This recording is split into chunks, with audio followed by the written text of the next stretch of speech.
Pertama, buat kita semuanya, perkenalkan, kami dari kelompok riset ingin menjelaskan mengenai tugas praktikum kami. Saya sendiri berasal Pasar Ibu dengan NIM 1, Arun Utapaya dengan NIM 22, dan Glenn Surus dengan NIM 24. Nah, jadi pada tugas praktikum kali ini ada yang pertama, kita disuruh tuliskan kode yang sudah diberikan, lalu kita akan membuatnya di dalam uh, Linux ya, virtual machine. Kita akan buat di Node ataupun uh, file dengan nama cetakbit. Lalu kita akan jalankan, lalu ada dua soal. uh, Jelaskan perbedaan antara getBit dan getPPBit. Nah, untuk getBit, fungsi ini digunakan untuk mendapatkan proses ID atau PID dari proses yang sedang berjalan. Nah, untuk getPPID, ini fungsi untuk digunakan mendapatkan parent proses ID, yaitu ID dari proses induk yang mengeksekusi proses saat ini. Nah, jelaskan mengapa setiap kali program dieksekusi maka akan menampilkan proses ID yang berbeda. Jelaskan mengapa. Setiap kali program dijalankan, setiap sistem operasi membuat proses baru dengan proses ID yang unik. Nah, PID ini diberikan oleh kernel secara dinamis berdasarkan proses yang tersedia. Karena itu, setiap eksekusi program akan menghasilkan PID yang berbeda. Nah, masuk ke nomor 2, uh, kita disuruh untuk membuat fungsi sistem, fungsi sistem.c. Nah, kira-kira begini hasilnya.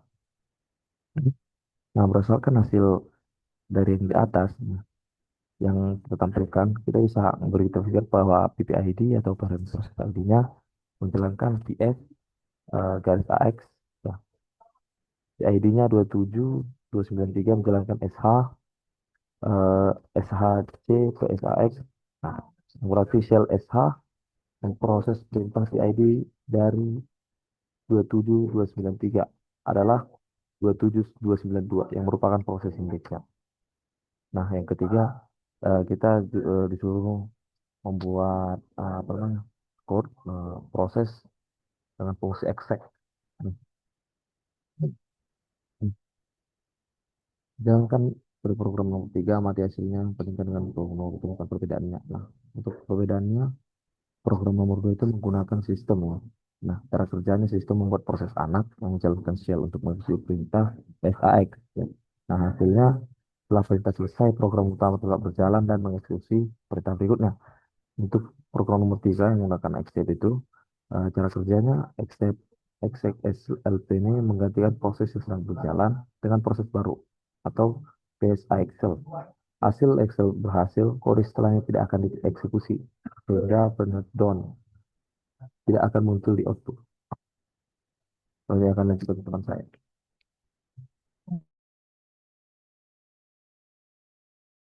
Baik, selanjutnya bagian 4. Di sini eh, program mencetak PID dan PPID dari proses utama sebelum fork, di mana fork ini membuat proses anak yang identik dengan proses induk. Di sini ada dua jalur eksekusi yang terbentuk. Yang pertama, jika PID sama dengan 0, di mana yang mengartikan proses anak itu berjalan. Jika PID itu lebih dari 0, maka proses induk berjalan, dan PID berisi PID dari proses anak. Tidak ada jaminan apakah proses induk atau anak ini berjalan dulu, karena proses yang pertama kali dijalankan bergantung pada skala CPU. Kedua, bisa jadi proses anak berjalan lebih dulu jika CPU memiliki batas yang lebih tinggi. Ke nomor ini. Di sini program menjalankan dua proses, yaitu proses induk dan proses anak.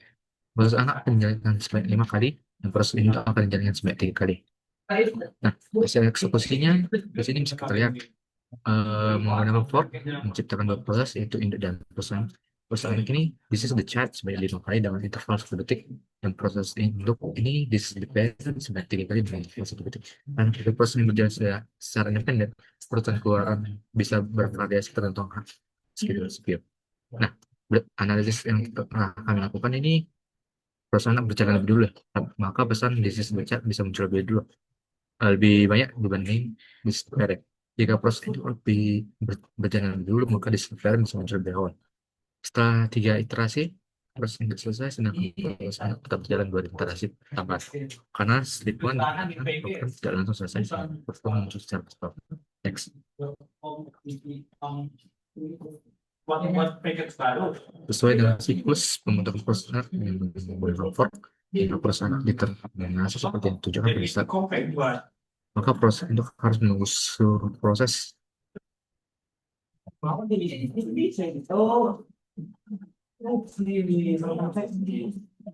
proses induk proses anak selesai dalam modul sejauh yang modifikasi program embodiment.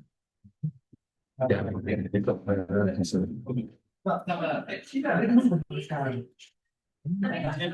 oke, next.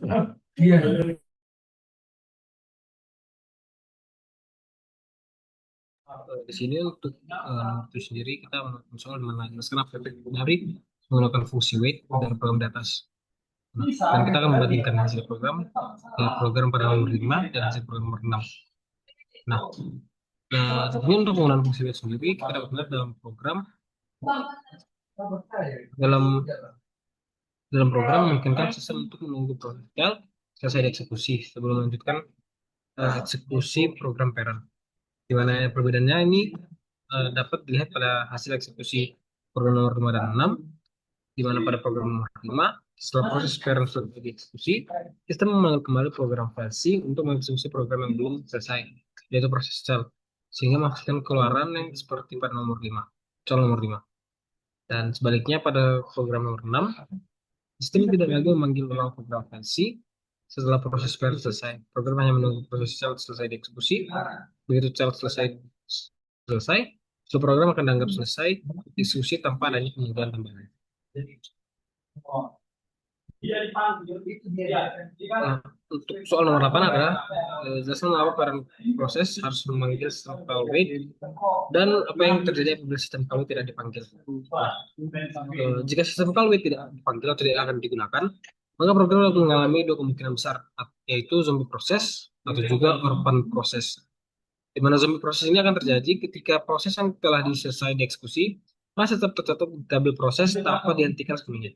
Hal ini mengakibatkan sumber daya memori tetap terpakai oleh proses zombie tersebut, sehingga sumber daya tersebut tidak bisa dialokasikan untuk proses lain, yang pada akhirnya membebani sistem.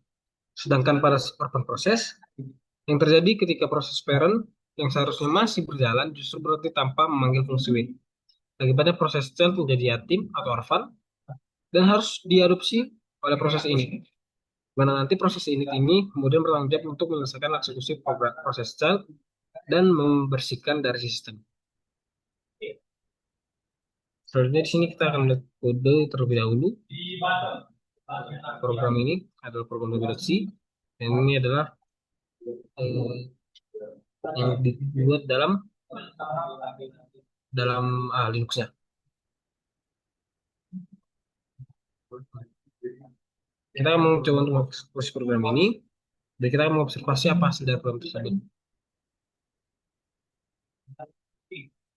Kalau dilihat di sini pada gambar ini, hasil program eksekusi ini tidak mengeluarkan output apapun. Ini disebabkan oleh ketiadaan fungsi wait pada proses parent yang mengakibatkan program telah selesai dieksekusi. Meskipun program telah selesai dieksekusi, eksekusi tidak dapat dilanjutkan karena proses parent tidak menunggu child selesai. Hal ini menyebabkan program file C tetap berjalan dan tidak dapat keluar dengan semestinya. Selain itu, kesalahan dalam program ini juga mengakibatkan proses child yang tidak akan tercatat dalam proses stable. Meskipun hanya menggunakan sedikit memori, keberadaan entry ini tetap membebani sistem karena sumber daya yang seharusnya dijelaskan tidak dapat digunakan oleh proses lain. Jadi apa ya?